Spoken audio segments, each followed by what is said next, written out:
Last night, All Elite Wrestling held their third annual Double or Nothing pay-per-view. The pay-per-view consisted of 10 matches, all top to bottom, very good matches in my personal opinion, by the way. I believe this is a very, very good pay-per-view, one of the best AEW has ever put out. My most looked forward to match was Anthony Ogogo versus Cody Rhodes in a one-on-one singles match. The storyline leading up to this match was definitely not the best and could have done way better in my opinion. It was very much framed as the old America versus storyline, with the old foreign heel template being slapped onto Anthony Ogogo as he represented the United Kingdom, with Cody Rhodes being represented as the great defender of our country, will crush all evil. He even took up the American Dream moniker after his father, Dusty Rhodes, for one night only. The feud began at AEW's first ever house show, The House Always Wins, which saw Cody Rhodes taking on Aaron Solo in the Duval Street fight, which he won. Why not? Let's go. After the match, Ogogo attacked Cody, beginning the rivalry.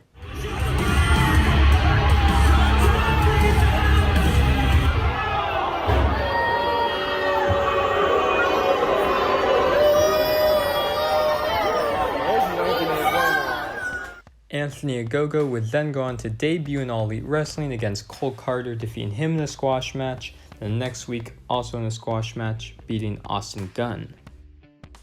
AEW would then go on to announce a weigh-in segment for the Dynamite before Double or Nothing between Ogogo and Rhodes. I was actually pretty excited for this, as a weigh-in isn't something you see very often in wrestling, and it's a good way to promote a match instead of a contract signing or just a face-off.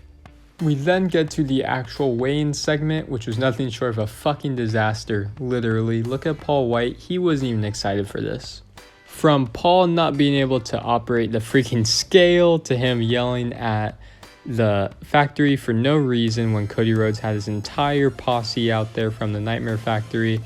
It just made no sense. All this to even just confirm that there was a 1 pound weight difference between the two. The crowd wasn't into it at all. It was just a wasted segment and definitely didn't help the feud at all.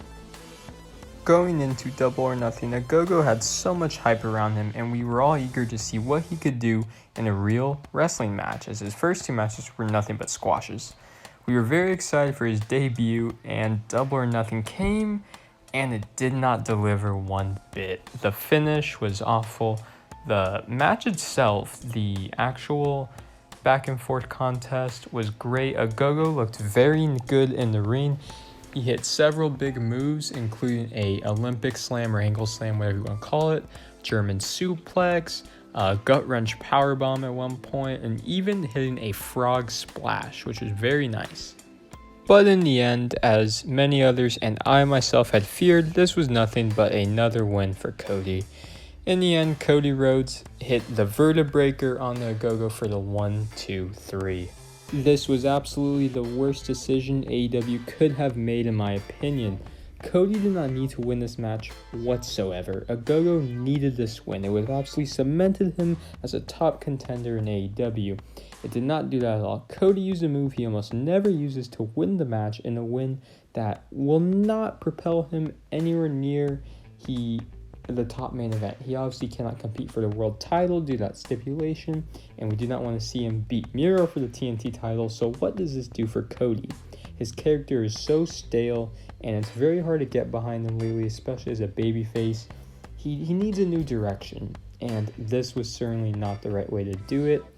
I understand the arguments for why he won, Memorial Day, all that, but it just did not need to happen. This is professional wrestling. This isn't a political-based thing. Ogogo should have absolutely 100% won and taken this match, knocked Cody out, had his hand raised. That is the only outcome that made any sense. Now look, I don't think Anthony Ogogo is buried. No, this is not the end of his career. No, he is not going to become a jobber. I know that, but this was just such a stupid decision made by AEW. Cody didn't need the win. Ogogo needed it. It was such a simple booking decision that Tony Khan should have made. In my opinion, he needs to stop listening to the Elite. I think the Elite are personally kind of running roughshod in AEW. I don't like that the Young Bucks also beat Mox and Kingston to retain the tag titles. And I don't like how Cody keeps winning matches. it seems like he just goes from opponent to opponent every few weeks, beating them, then moves on to another opponent. It's not a good direction for him. He needs a new direction, and I think him losing to Ogogo would have been the perfect way to write him off TV for a while he was preparing for the birth of his newborn baby, and he could have come back with a new direction. Who knows, maybe he'll come back with a full-on Homelander gimmick. We have no idea. Maybe he'll surprise us. But I doubt it, and at the end of the day, he will most likely just continue winning matches. As of recording this video, him and Lee Johnson are supposed to take on QT Marshall and Ogogo in a tag team matches Friday on Dynamite. I'm hoping they win, and we will see what happens there, I suppose. Well, there you have it, everybody. There's my reason why I believe Anthony Ogogo should be in Cody Rhodes at Double or Nothing 2021. I hope you guys enjoyed the video. This is my first stab at a YouTube video in a long time, and it was a topic I was very passionate about. And as you can tell, I was very upset that Ogogo lost, and hoping I can continue this, and I hope you guys really enjoy the content. Let me know what you think. Hope everyone has a great day, and that's it. See ya.